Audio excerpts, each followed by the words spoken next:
कुछ दिन पहले किसी ने एक पहेली भेजी मेरे पास और मैं उसमें फंस गया। मैं ही नहीं फंसा, सब लोग फंस गए। 20 का ग्रुप था, उनमें 3-4 बड़े फेमिनिस्ट थे, वो भी फंस गए उसमें। फेमिनिस्ट पुरुष थे, फेमिनिस्ट महिलाएं भी थी, वो भी फंस गए उस पहेली में। बड़ी सिंपल सी पहेली थी। अब क्योंकि मैंने आपको बैकग्राउंड बताई तो आप इसका उत्तर दे देंगे। मुझे किसी बैकग्राउंड बताई नहीं, जैसे मैं फंस गया था। पहेली बड़ी सरल सी है। 21 साल का एक लड़का बाइक से जा रहा था, उसका एक्सीडेंट हो गया। ठीक, उसे हॉस्पिटल में लेकर आए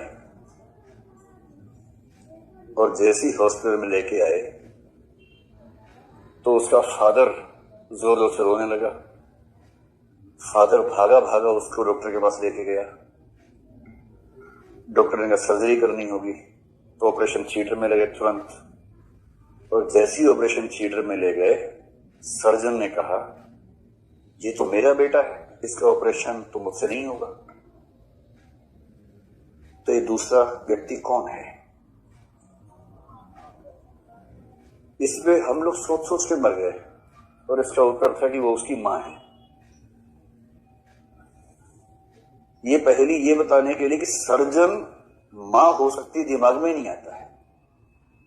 सर्जन तो बाप ही होगा, सर्जन है, मां कैसे हो सकती है? नर्स होता ना तो फिर मां ही होती। प्राइमरी स्कूल का टीचर बोलेंगे तो मां ही निकलेगी, प्रिंसिपल बोलेंगे तो बाप निकलेगा, पायलट बोलेंगे तो बाप निकलेगा, एयर होस्टेस बोलेंगे तो मां निकलेगी। हमारे दिमाग में पदों का सोपानक्रम इतना स्पष्ट है कि जब भी कोई ऊंचा पद आएगा वहां पुरुष ही बैठा हुआ नजर आएगा हमें। हमारा दिमाग सोच ही नहीं पाएगा कि औरत भी हो सकती है। मैं अपनी बात कर रहा हूं, किसी और की बात नहीं कर रहा हूं। मैं भी फंस गया था, बड़े बड़े लोग फंसे उसमें जो उस ग्रुप में थे। कई फेमिनिस्ट लोग फंसे, फेमिनिस्ट हैं, समझ ही नहीं पा रहे क्या मसला है। वो उसमें लगे हुए कि एक बाप ये है, एक बाप वो है, वो सब उसमें लगे हुए कि ये जरूर कोई घपला है, जो दिमाग वहां चल रहा है सबका। जबकि प्रश्न बड़ा सरल सा है। बच्चे का एक्सीडेंट हुआ, उसका बाप लेके गया, सर्जन ने कहा ये तो मेरा बेटा है, इसका ऑपरेशन मैं कैसे करूं? कितना सिंपल है कि एक बच्चा दो का बेटा होता है, बाप का और मां का। बाप लेके गया तो मां ही होगी। कितना सिंपल है। तो दिमाग में नहीं आता किसी के, और सब कुछ शक हो रहा है। ये नहीं कि सीधे मां को पहले लेके आ जाए, लेकिन ये हमारी कंडीशनिंग है, हमारे दिमाग का खाका ऐसा बन गया है। तो रोजगार में जो नीचे स्तर के पद हैं वो तो महिलाओं को खूब मिलेंगे, जो ऊपर के पद हैं वो मिलने मुश्किल है। इसको लोक प्रशासन की भाषा में कहते हैं कि जो लाइन फंक्शंस हैं वो नहीं मिलेंगे, स्टाफ फंक्शंस मिलेंगे। स्टाफ फंक्शन का मतलब होता है किसी अधिकारी को सपोर्ट करने वाला जो स्टाफ होता है, उसमें तो महिलाएं मिल जाएंगी।